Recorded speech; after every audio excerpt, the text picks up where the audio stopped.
حضرت عائشہ صدیقہ رضی اللہ تعالیٰ عنہ فرماتی ہیں میں نے نبی پاک صلی اللہ تعالیٰ علیہ وآلہ وسلم کو نا مرض وصال تک دیکھا ہے، حضور کے وصال تک، کہ حضور قرآن پاک کی آخری 2 سورتیں پڑھ کے سورت فلق اور ناس اپنے ہاتھوں پہ پھونکتے تھے، پھر جسم پہ ملتے تھے۔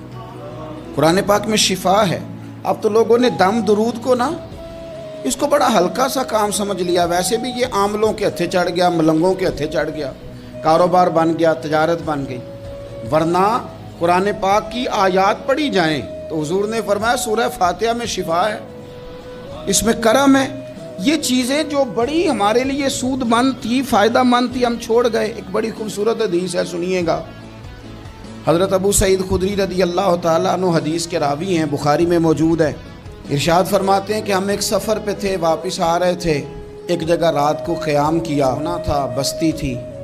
بستی کے لوگوں نے نہ کھانا پوچھا نہ پانی پوچھا، کوئی ضیافت نہیں کی۔ آدھی رات کا وقت آیا تو ایک بندہ دوڑا آیا، کہنے لگا ہمارے سردار کو بچھو نے کاٹ لیا ہے، تم میں سے کوئی بندہ دم درود کر لیتا ہے؟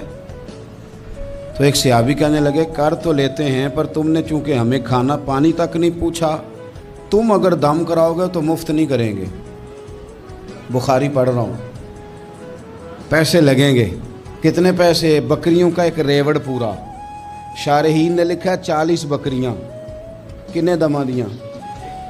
اور بھائی اس سے کوئی بندہ جواز نہ لے کہ پیسے لینے جائز ہیں، اس سے جواز نہ حاصل کرے۔ آپ بات کو سمجھیں، پس منظر کیا ہے؟ پانی تک نہیں تم نے پوچھا۔ کچھ لوگوں کا علاج ہوتا ہے، انہوں نے کہا پیسے لیں گے دم کر دیں گے۔ صحابی نے کہا حضرت ابو سعید خدری رضی اللہ تعالیٰ عنہ فرماتے ہیں وہ چونکہ تنگ تھے، بچھو کاٹ کے، اور سردار کو کہا چل تو صحیح نا۔ صحابی گئے، سورہ فاتحہ پڑھ کے دم کیا، اور حدیث بخاری سے میں آپ کو دکھاؤں گا۔ لوگ کہتے ہیں دم کدھر سے آ گیا؟ بخاری پڑھ رہا ہوں، صحیح بخاری۔ شفا تو اللہ نے دینی ہے نا، رب کریم نے شفا دے دی۔ بکریاں لے لیں، آ گئے جہاں آرام کر رہے تھے اس جگہ۔ صحابہ میں اختلاف ہو گیا، کچھ کہنے لگے بکریاں لینی چاہیے تھی، کچھ کہنے لگے نہیں لینی چاہیے تھی۔ حضرت ابو سعید خدری رضی اللہ تعالیٰ عنہ فرماتے ہیں پھر ہم نے فیصلہ کیا چپ کر کے سو جاؤ، صبح حضور کی بارگاہ میں جائیں گے۔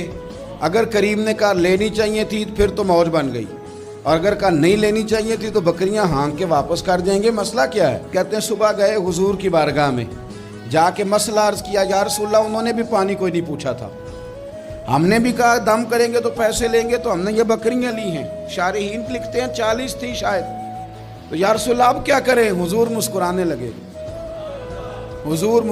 لگے۔ جس کے گچھے سے لچھے جڑے نور کے، ان ستاروں کی نزہت پہ لاکھوں سلام، اور جس کی تسکین سے روتے ہوئے ہنس پڑیں، اس تبسم کی عادت پہ لاکھوں سلام، اور ان کی باتوں کی لذت پہ بے حد درود، ان کے خطبے کی ہیبت پہ لاکھوں سلام۔ حضور مسکرانے لگے اور مسکرا کے پوچھا اچھا پڑھا کیا تھا؟ یا رسول اللہ سورہ فاتحہ۔ فرمایا سکھائی کس نے تھی؟ کہا یا رسول اللہ آپ نے۔ فرمایا پھر آدھی بکریاں میری ہیں آدھی تمہاری ہیں۔